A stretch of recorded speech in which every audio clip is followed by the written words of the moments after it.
Hello guys, welcome to smart online Telugu. Friends, వీడియోలో అయితే మనము ఇండియన్ రైల్వే నుంచి అయితే మరో నోటిఫికేషన్ అయితే తీసుకురావడం జరిగింది. ఇక్కడ వేకెన్సీ అనేది వెస్ట్ సెంట్రల్ రైల్వే నుంచి రావడం జరిగిందండి.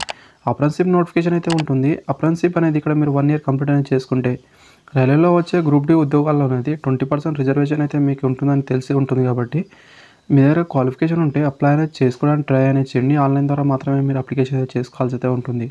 ఒకవేళ మీకు అప్లై ప్రాసెస్ కావాలంటే కామెంట్ చేసే ప్రయత్నం అయితే చేయండి ఫ్రెండ్స్. ఇక్కడ జబల్పూర్ నుంచి రావడం అయితే జరిగింది. ఆల్ ఇండియా క్యాండిడేట్ వాళ్ళైతే అప్లికేషన్ అయితే చేసుకోగలరు. అప్లికేషన్ అనేది డిసెంబర్ 15 నుంచి స్టార్ట్ అవడం అయితే జరిగింది. లాస్ట్ డేట్ జనవరి 14 వరకు అయితే అప్లై అనేది చేసుకోవాల్సి అయితే ఉంటుంది. అప్రెంటిస్‌షిప్ యాక్ట్ 1961 ప్రకారం అయితే అప్రెంటిస్‌షిప్ అయితే ఉంటుంది. టోటల్ నెంబర్ ఆఫ్ వేకెన్సీ అనేది 3015 వేకెన్సీ అయితే ఉండడం జరిగిందండి.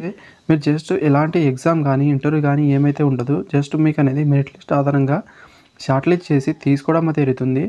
అండ్ గైస్, ఇక్కడ మీరు డివిజన్లో ఏ డివిజన్లో ఎన్ని వేకెన్సీ ఉన్నాయో ఇక్కడ క్లారిటీగానే మీరు చూసుకోవచ్చు. ఇక్కడైతే మీరు చూసుకునే ప్రయత్నమే చేయండి కేటగిరీ వైజ్గా కూడా.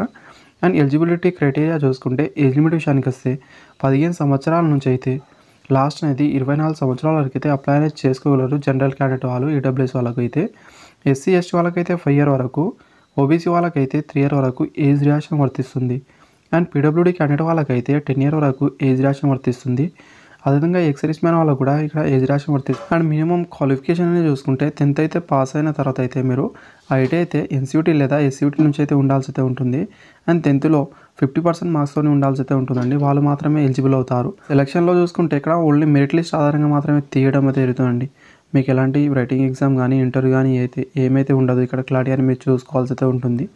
అండ్ ఇక్కడ మీకు షార్ట్ లిస్ట్ అనేది ఎలా చేస్తారని ఇక్కడ చూసుకుంటే మీ 10thలో వచ్చిన మార్క్స్ ఆధారంగా, అదేవిధంగా ఐటీలో వచ్చిన మార్క్స్ ఆధారంగా రెండు అనేది వాళ్ళైతే తీసుకొని అక్కడి నుంచి అయితే షార్ట్ లిస్ట్ చేయడం అది జరుగుతుంది.